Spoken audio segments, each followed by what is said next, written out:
quality is very important. First is access, and the second is quality. But it has always been a very difficult thing to look at quality.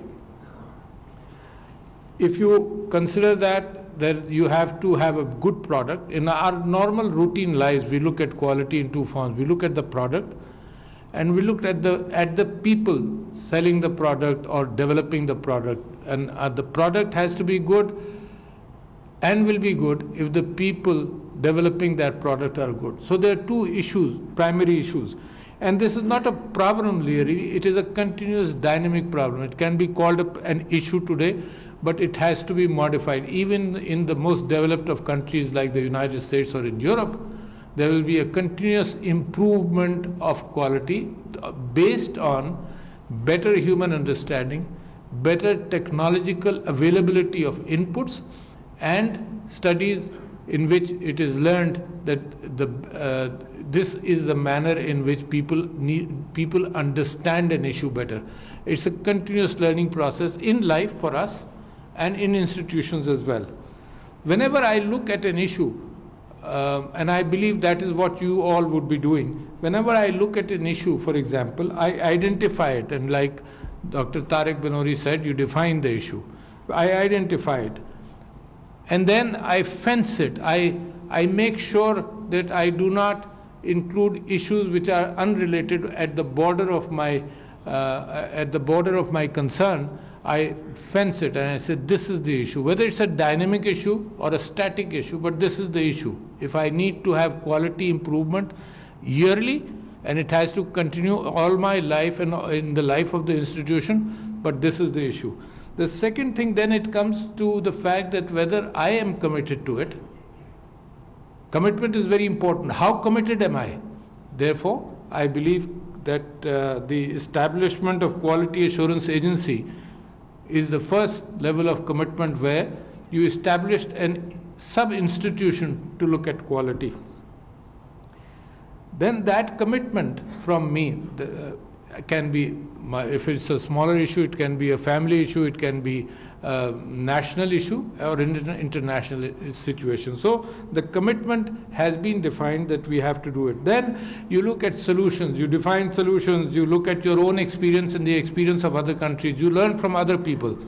That's how you reach a solution. Again, as soon as you develop a solution, then you have to look at your own ability to implement that solution and the timelines in which you will implement that. The ability, His Excellency, our Minister of Education has just mentioned the fact there are cost constraints. So therefore, you define that ability. You can't have a program which actually the country can afford to implement in 3 years, and you make a claim that you want to implement it in a year.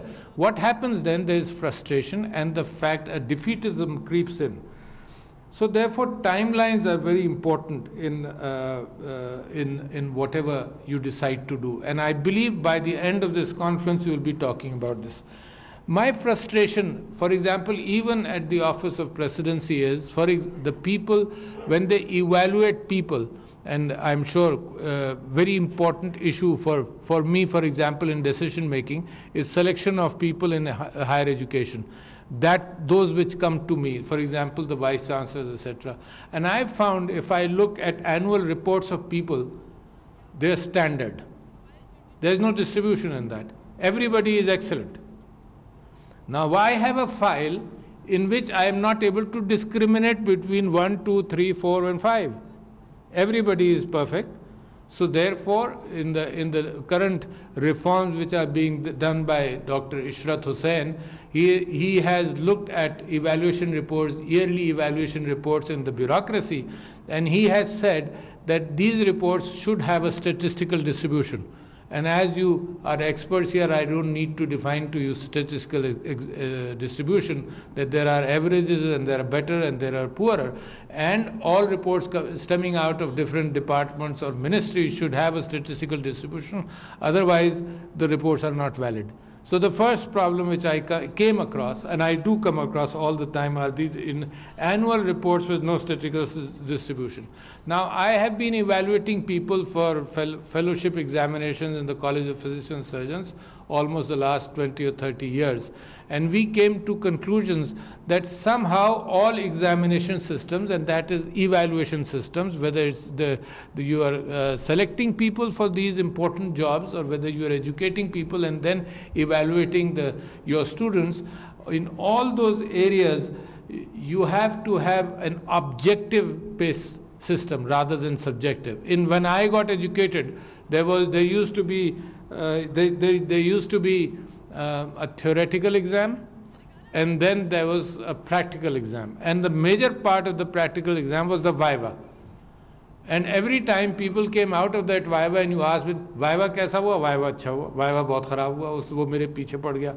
In Urdu, I am stating what people used to say. Some people were very happy and some people were very depressed, because the examiners had the freedom to ask anybody any question, and therefore it became quite subjective. And we implemented that system in College of Physicians and Surgeons, that even the viva questions have to be written down, their answers have to be written down, and the same questions have to be asked with everybody. So therefore, from subjectivity to just an interview, we defined the interview process in clear terms so that no mistakes can be made. And this is again still determining their ability to perform will always have a question mark despite what you have done. So therefore, these are not easy things by which you implement systems within institutions.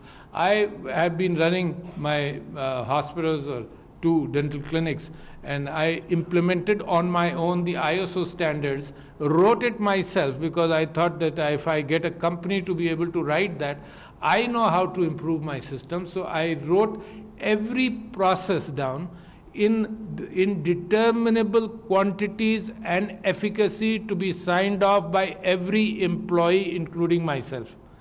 That is the only way. When you have a checklist, which is rather not vague, that the system is good, not vague that we provide good services, but you should be able to quantify. For example, in dentistry and in medicine, sterilization is very important. You can't afford to make a mistake. So therefore, and you keep on employing people every few years, a new one comes in, there has to be a system by which this person is put into a place so that you don't make errors. So therefore, ISO standards and the standards in education which you want finally to be able to implement and ask universities to be implementing upon themselves are important.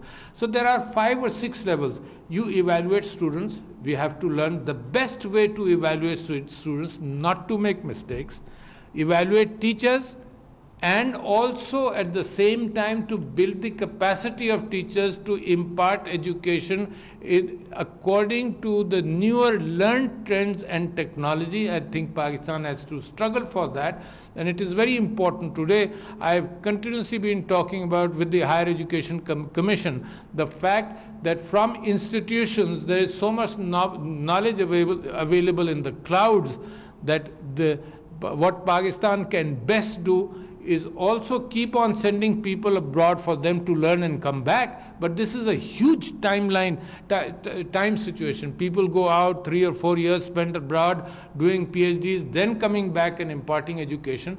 It is far easier, rather than sending 1 abroad or 10 abroad or 1,000 abroad, do that as much as we can afford. But at the same time increase the level of education based upon knowledge to the 10,000 which are studying in Pakistan universities. So when you evaluate students, you evaluate teachers, improve their efficacy, improve the efficacy of the students to learn, then improve your programs and make sure that you are at the cutting edge of what the world requires from us. Improving universities, having systems in which universities keep on performing better and improve their rankings. And in the end, I will recommend a book also as far as rankings and meritocracy is concerned. And therefore, keep on improving selection processes. International cooperation is very important. Pakistan is at a crossroads. Pakistan is emerging. Pakistan had been under a cloud whereby people could not come here under cloud of lack of security, but I'm so impressed by the fact that in the last few months it seems as Pakistan has been rediscovered.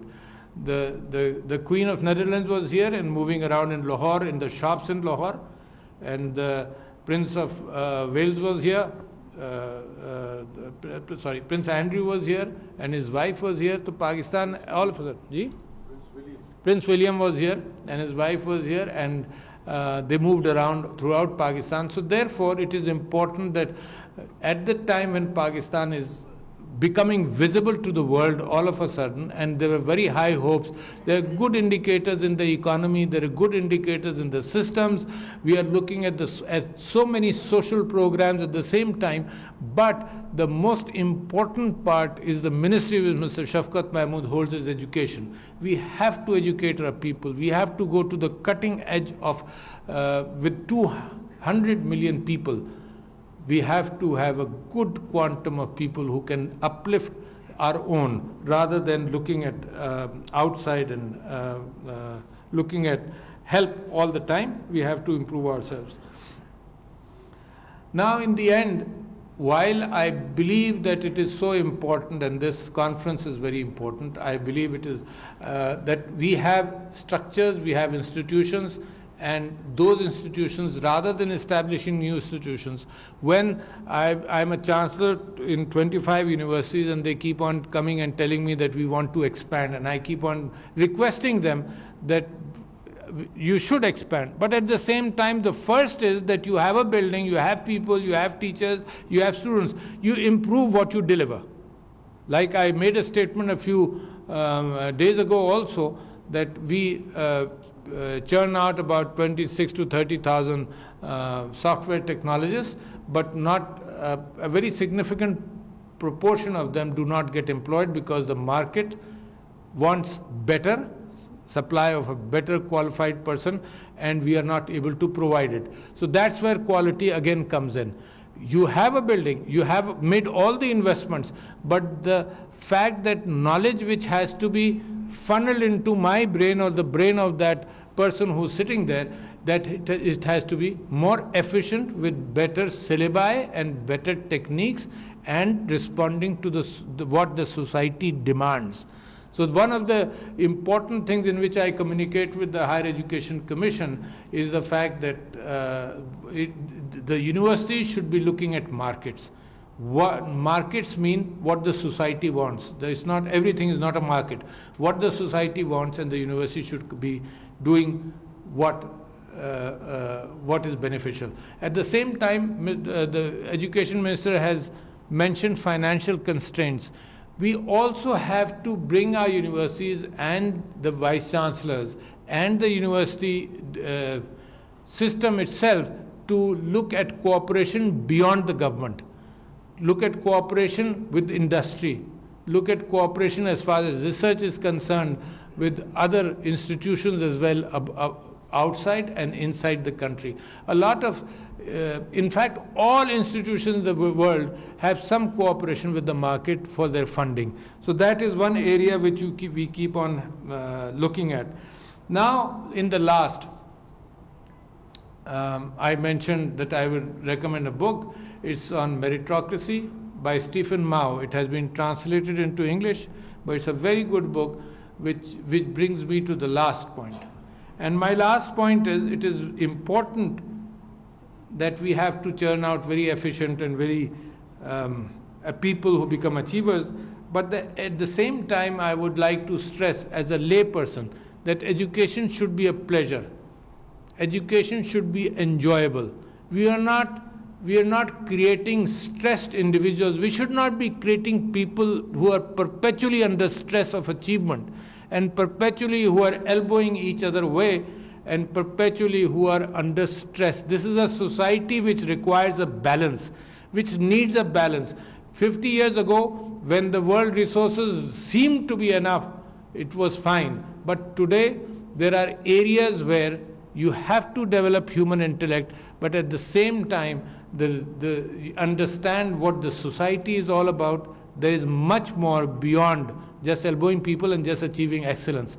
In fact, averages are also there. Averages are also human.